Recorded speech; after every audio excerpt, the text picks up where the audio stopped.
Are we live? I have no idea. Are we Looks like live? Hey, everybody. Back from our... Well, it's not our final film at Cannes because we actually have a little more prepared for tonight to say goodbye to the festival. But we actually saw something very special today in Cannes. A very special movie by Wim Wenders, the great German auteur. So we're just enjoying some French sunshine. Some French wine. Saludos to everybody. Exactly. And we are going to share about what we saw today. As for the rest of our agenda, tonight we will finish the festival in style. Meaning we're going to go see Robert Rodriguez's new movie, Hypnotic. At the Grand Lumiere. At the Grand Lumiere, though. So where you've seen the videos, I'm sure some of you have seen all the videos this week of the red carpet arrivals and the big premieres. We finally got in for Robert Rodriguez's Hypnotic. So a do or die, right? But I'll actually let you guys kick off with your thoughts on the Wenders film. So I guess we should set the scene for what exactly the film is, right? Yes, without spoiling too much. Also, let's find a way. Also, you can No. You guys can. I can pop in when I have a thought. That'll be me. I like to be the man in the shadows. So it's all good. Just Yes. Okay. So I will position myself here. But. So it's one of those. The other films we knew just a hint of what they were, but had no expectations on what kind of film we would actually be getting. This one we knew nothing. Absolutely nothing. Just who the director was. That's it. So I guess we can say. I mean, this isn't a spoiler. So the film takes place in Japan. Yes. The whole film is contemporary Japan. Modern Japan. It's actually all in Japanese. So yes. I love seeing that, just like these guys made a historical short in 1970s Iran, all in Farsi. Wenders decided to shoot a contemporary film in Japanese in Japan. And it's a very... I don't know how to describe it. It's a slice of life film, but... Definitely. On the surface, it's very simple. We follow a man who cleans toilets for a living. In Tokyo. In downtown Tokyo, yeah.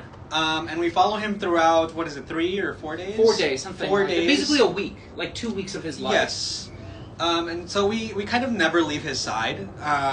We are following him as he goes through his day-to-day at his job, interacts with whoever, happens to come along throughout his day, whether it be a coworker or someone at a restaurant he frequents at the end of the day, or a family member, and it's one of those that you just stick with it, right? You have to get in the flow of what's going on, because it's all about rhythm. The main character, it's about the rhythm of his daily life, and it has these little details, like he listens to music still on audio cassettes, which he pops into his work car. He's always going to the same bookstore in downtown Tokyo because he has stacks of books in his little house, his little apartment.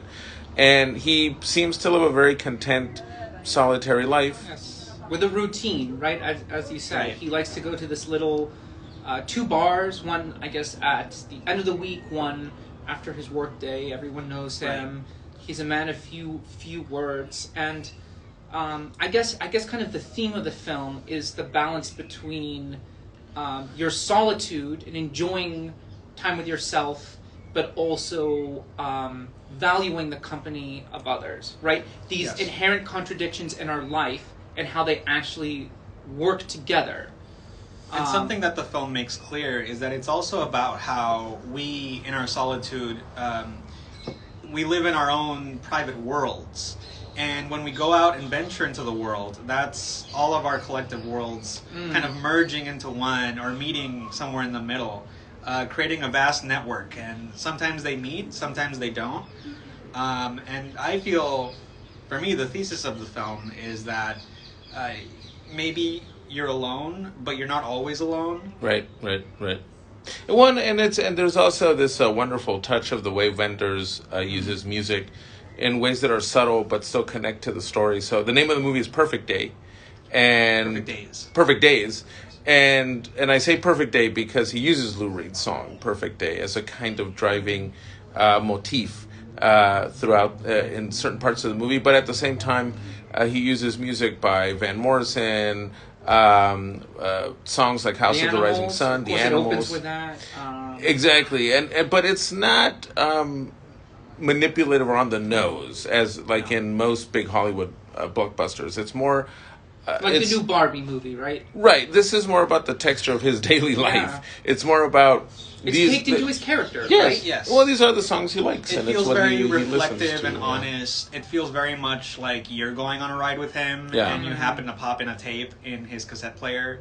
It feels very much like you yourself are listening to this music, and not so much as like, "Oh, wouldn't it be cool if we put in this cool hip track?" Of course, Exactly. And I think I think Jose said something that's very important. This is a very honest movie. Yes. It feels you definitely feel this is Wenders speaking through our main character, his own feelings about his own solitude Yes. and his relationships with other people. But I think the fact that he does set it in, right, he's not Japanese, and the fact he decides to set it across the world. Well, you know, it's interesting that he sets it in Japan, because I know from what I've read about Japan that they seem to have sort of a problem socializing, and a lot of people keep to themselves. So maybe that's one reason he set it there. Yeah, exactly, and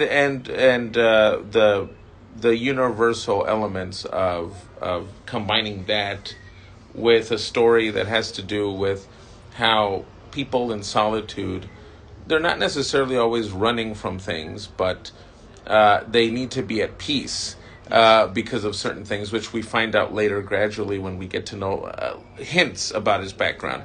Not full exposition. The movie doesn't deal with like crazy plot twists or anything like that, but small revelations of where he comes from and what his background probably is. You know, and now that you say that, I think why I enjoyed the film, and one I will mull over like a good wine for a while, is that I think it hits at your emotions first, as in Yes. it's very there's IQ and EQ. It has a very high EQ because the kinds of situations and the way people react to things, I think we pick up instinctively in our gut before our brain does. Yes.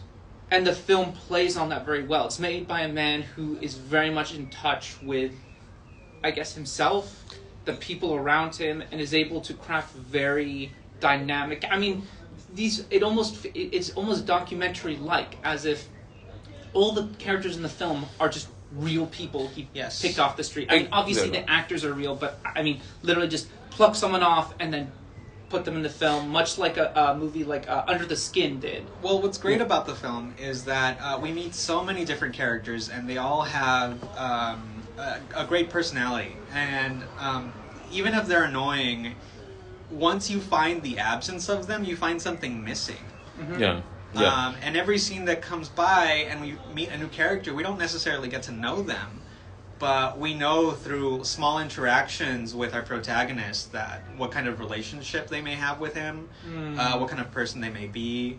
The lasting impact they'll leave. Exactly. Especially on memory. I think Perfect Days, at least the way I see it, it's also a great reflection on our memories. The guy, our protagonist, is a photographer, amateur photographer. But I think when we think about Perfect Days, right, the interactions we have with people, the sights we see, the little things that are important to us, looking at the leaves blowing in the wind, our little trips to the bar, right? We can always go back in our memory and relive a perfect moment, a perfect day. They form a part of who we are, and for anyone who hasn't seen a Wenders film, before watching this one, we highly recommend you check out his other work, including Wings of Desire, about angels wandering through West Berlin. Wonderful black and white movie from the late 80s. It was remade in the 90s into a masterpiece called City of Angels with Meg Ryan and Nicolas Cage. Masterful film. I'm kidding. It's the American remake is not that great. It's kind of a guilty pleasure, but the original is fantastic. I also recommend Paris, Texas. Yes. Great movie by Wenders. Stay Far Away So Close is another fantastic one. He's just made a lot of just fantastic movies that are in this vein of studying people, and it's completely about the characters as opposed to cheap plot twists, cheap plot developments. And this one is in that vein. It really is just following this man's life and getting to know him, and it's very immersive. I'm actually happy and sad of how we saw it. We saw it on an IMAX screen. Yes. Here in Cannes. This kind of movie will never play on an IMAX screen in the United States. In Ever. the United States, you'll probably see it at the Laemmle or other such art house where venues. the speakers, it's not a proper audio mix, at least in the theater. Exactly. Who knows? The screen isn't working. The projector. I mean, unless it's eventually confirmed as part of the Marvel Cinematic Universe. course. Exactly, because you never know. You never know. He might be. This might be the origin story. I mean, look, they're getting so creatively super bankrupt villain. at this point. They'll take anything. They'll get Vendors himself. Right? He will be confirmed. He'll be the Avengers. He will get confirmed with the next one. No, but it's very nice. 4:3 aspect ratio, much like Los Colonos, which now I wish that played in IMAX. Oh, that would have been glorious. Yeah, But, Los Colonos, which we saw yesterday. Very, very lovely cinematography, and Yeah, it was very immersive, the film. And immersive, not in the way that, it was a spectacle, but it was immersive in that you can imagine yourself just taking a moment out of You're your there. day. You're there. You're You're in the there flow. in the moment. Yes. because what was interesting when I started, because even if you read a synopsis or film or you know a little bit about it, right? It's easier to hang on because you have the expectation of something will happen, but this I knew nothing. Right. So after the first 20 minutes, I was very intrigued, and in a way I was kind of resisting the flow. I was like, where's this going? But at a certain point, I just kind of That's a good point. I kind of sat back a little bit. That was a good point, yeah. And just went with it, and then I think that's when I picked up more, when I wasn't waiting for the next thing to happen. Usually you wait for a narrative to have some sort of crazy starting point where A revelation. a revelation. Well, for example, this isn't spoiling anything. We meet in the film his sister. We won't tell you why. But it's the way Wenders directs the scene and writes it. There's an ambiguity there of a history that's a very painful one, but they don't go into it too much. And it's not like a cheap get out of jail free card kind of thing. It's more like the unspoken is more powerful than right.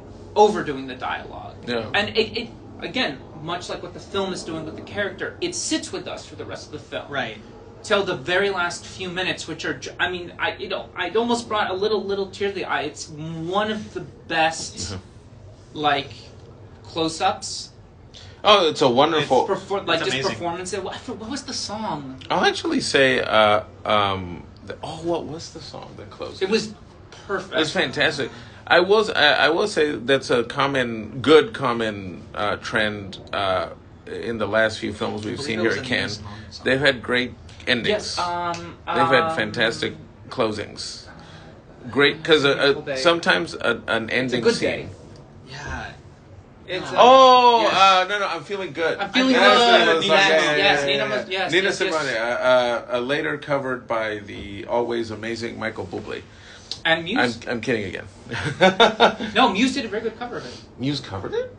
Yes. Oh, And wow. Origin of Symmetry. I will have to check that out. Yeah, I did. Wow, I completely forgot about this. And sorry, guys, everything is fine in France.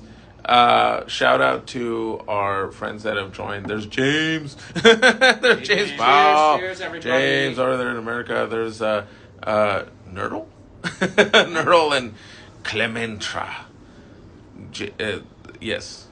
I have to go by the Instagram. Going name. back, it's interesting that you mentioned the lack of dialogue with his sister, because there's actually a lack of dialogue between the protagonist and most characters, but the vibes are still felt. Yeah. You understand the relationships. You understand this unspoken chemistry between everyone. Yeah. It's natural, right? It doesn't feel one of those Exactly. one of those edgy this is Tenet, and I'm the protagonist, and Right. I will not say anything, even though the situation we're in Right. definitely Yeah. needs me to speak. Right, that kind of thing. No, it's that weight of he doesn't need to say that much. Obviously, he has a weight that he's carried all his life. Right, Right. he'd rather be watering his plants.